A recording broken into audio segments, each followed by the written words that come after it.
বাংলা বারুদের স্তূপের উপর দাঁড়িয়ে দাবি অর্জুন সিংয়ের। বাংলা বারুদের স্তূপের উপর দাঁড়িয়ে আছে। রেজিনগর ও ডোমকলে বিস্ফোরণ কাণ্ড নিয়ে শনিবার এমনই প্রতিক্রিয়া ব্যক্ত করলেন ব্যারাকপুরের প্রাক্তন সাংসদ অর্জুন সিং।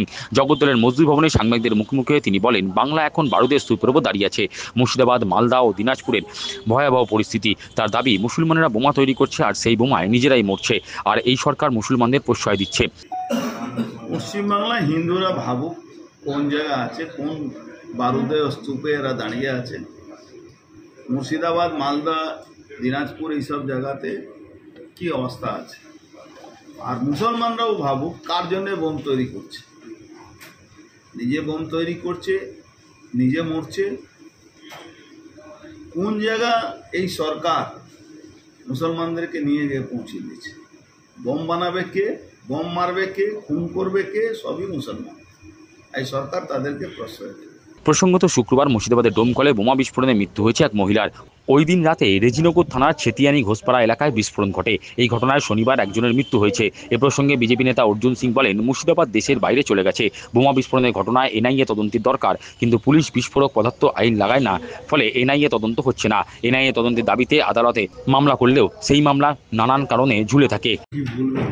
মুর্শিদাবাদ তো গতকাল ভারতবর্ষের মধ্যে আছে কি, এটা সন্দেহের ব্যাপার আছে। ভারতবর্ষে তো বাইরে চলে গেছে মুর্শিদাবাদ।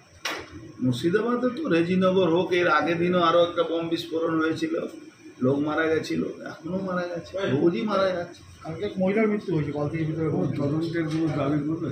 দেখুন, তদন্তে তো আমরা সবসময় চাইব, কিন্তু কি হবে আপনি দেখবেন 3/4 এক্সপ্লোসিভ এরা লাগাবে না,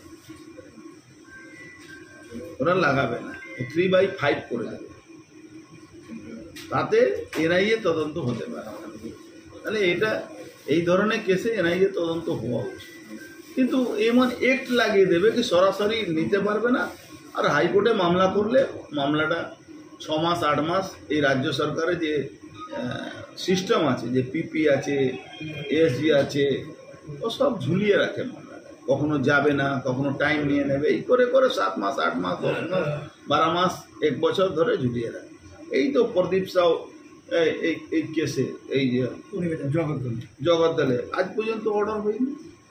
বম দিয়ে মার্ডার হয়েছে, 3/5 লাগিয়ে দিয়েছিল, কোর্টে যেতে হয়েছে।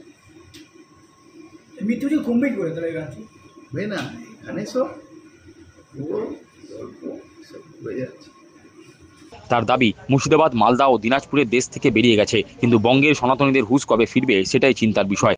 তো বাংলাদেশের মধ্যে চলে গেছে, এক্সটেন্ডেড বাংলাদেশ, মুর্শিদাবাদ, মালদা একটা বড় অংশ, দিনাজপুর, এইসব অংশটা ভারতবর্ষ থেকে বেরিয়ে গেছে। কবে যে আমাদের হোশ আসবে সেটাও তো যখন আসবে তখন কাশ্মীর হয়ে যাবে। বাংলার বাঙালি হিন্দুরা যেদিন বুঝবে সেদিন বাংলা কাশ্মীর হবে। এদিন তিনি ক্ষোভের সঙ্গে বলেন, বাংলায় একটা নির্লজ্জ সরকার চলছে, আর এই সরকার দুষ্কৃতীদের প্রশ্রয় দিচ্ছে। নির্লজ্জ সরকার চলছে, যে সরকার নিজেই ক্রিমিনালকে প্রশ্রয় দেয়।